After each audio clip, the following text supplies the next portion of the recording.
So I want to ask you, there's a bunch of stuff I want to ask you about. I mean, I want to get back to the media, but first I want to talk to you about Donald Trump for a minute, because here's what I'm finding, okay? I'm finding this three level disparity, three things going on at once that are kind of giving me cognitive dissonance. One is Donald Trump, who keeps saying things that then his own people take back. We're going to take Iraqi oil, we're against the EU, we're, all this stuff. And then his own people go out and sort of say different stuff. On the other hand, you got the media, which I think you and I can safely agree has lost its collective mind. I mean, it is basically just spewing its imaginative conspiracies and all this stuff. In the middle, between these two things, the administration seems to be running quite well. I mean, things are happening, things that I never thought I'd see, a great Supreme Court pick, all these good and legal executive orders, things that are going well. And Congress is frozen. So it seems to be frozen, maybe not. How do you feel Donald Trump is doing, and do you have, I know you're a big Trump supporter. That's one of the reasons I'm kind of between you and Ben, because I like what Trump is doing, but I worry. He gives me anxiety, Does it bother you when Trump speaks so inexactly, when he says, I won the biggest electoral, win ever and all this stuff, and when he speaks so inexactly, does that bother you? No, it doesn't, because I know, I don't know why he does it, but I know the effect of why he does it. And he's just trying to keep people off balance. He's especially trying to goad and troll the media. And a lot of people will say, I know we're going to talk about Milo later maybe, and that's another example. People will sometimes say things that in quotes and in headlines, you scratch your head and you say, well, that's not right. But then when you see the existential goal that they're trying to hit, it makes a little more sense. And Trump understands better than any Republican ever elected to anything that the media is the enemy of the American people, that the media creates these phony boundaries where they decide that they are going to decide what's true, they are going to decide what's moral, they're going to decide what's racism. And Republican after Republican has been doomed by playing that game, by going on CNN and agreeing to those parameters. And look, and now things are so insane that securing the border, this is how far the media's moved the Overton window. Securing the border is controversial. It's racism. It's Nazism.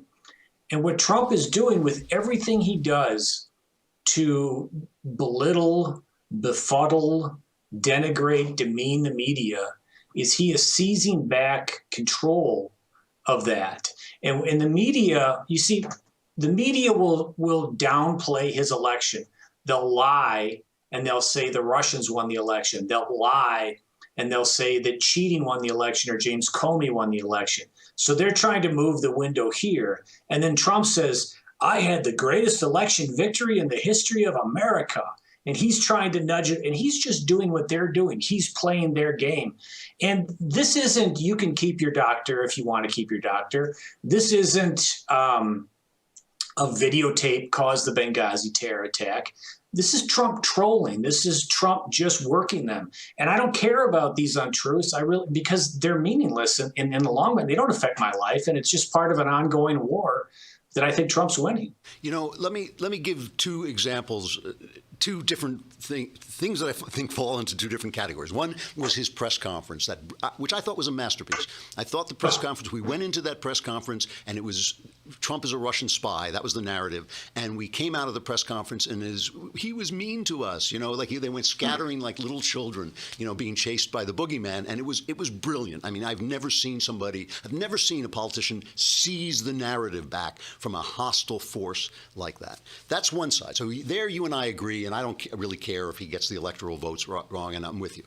Then when he says, we should take the oil from Iraq, and James Mattis goes over there and says, look, we're not taking the oil from Iraq. And McMaster says, when you alienate the populace, you are fighting for the enemy, And I wonder, is that something that maybe is in a different category? Is that something where we should hope that Trump maybe reins himself in a little bit?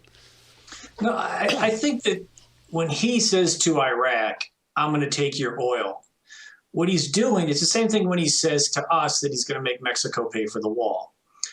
What he's doing to Iraq is he's saying, I am willing to go this far. He's negotiating. This is how far I'm willing to go. I'm going to take your frickin' oil. And then that way, instead of the negotiation being here, it's like this. And it's the same thing when he tells us, when he tells the population, I'm going to make Mexico pay for the wall. Now, I don't know if that's going to happen or not. It might. But what I did know when he said that was that we were damn sure going to get a wall. And that's what he's doing. And I think that that's what, I forget the woman's name. I wish I could name her because it was a brilliant quote. But she said, too many people the media takes Trump literally, Yes, yeah. and we don't. And we understand what he's doing. And the media is intentionally being hyper literal in order to continue to try and bedevil him with this phony fact checking. And he just won't play the game. He's not going to let himself be twisted in knots. He's not going to let himself get wrapped around the axle of being precisely careful about everything he says, about having to worry about a figure of speech like Trump, Obama founded ISIS becoming a big problem, because we all know what he means. Yeah, we do know what he means. And It's so true, yeah. until he tells me I can keep my insurance, until he tells me a lie like that that's going to affect my life, I don't care what he does, because he's got a much bigger strategy in mind, and it's working very effectively. And you think this is conscious? You don't think that he just has a sort of native feel for the media? You think he sits down and says, now I'm going to do this, and drive them crazy? I think, listen, I remember it was 2 years ago, and the rumors had started that Trump might run again. And people were already laughing at him on Twitter. And I remember tweeting out very clearly, do not underestimate this guy. You do not become a pop culture icon in America for 30 years unless you've got some savvy. You do not become the king of real estate in the world, especially in Manhattan, unless this is a very, very, very smart guy. I mean, forget everything else, forget all the nonsense around it. He was the only, and this is what I remembered, even though they made fun of him at the correspondence dinner, all the other stuff. He was the only guy who could get Barack Obama to show his birth certificate. Now, I was never a birther. Right. But that was something Barack Obama should have showed us, because that is because America, it wasn't just racists using it against him. People were really concerned about that. Right. And this you cannot underestimate this guy. He is brilliant, and now he's the president. He's the president of the United States. And 45 guys have done that? I mean, this is a very smart guy. I agree that he's smart. I think the narrative that he's some kind of dolt is just insane. You cannot he has survived not just survived, but he has triumphed in 3 extremely difficult arenas. It doesn't happen it may happen by accident once, but not 3 times like that. That's true.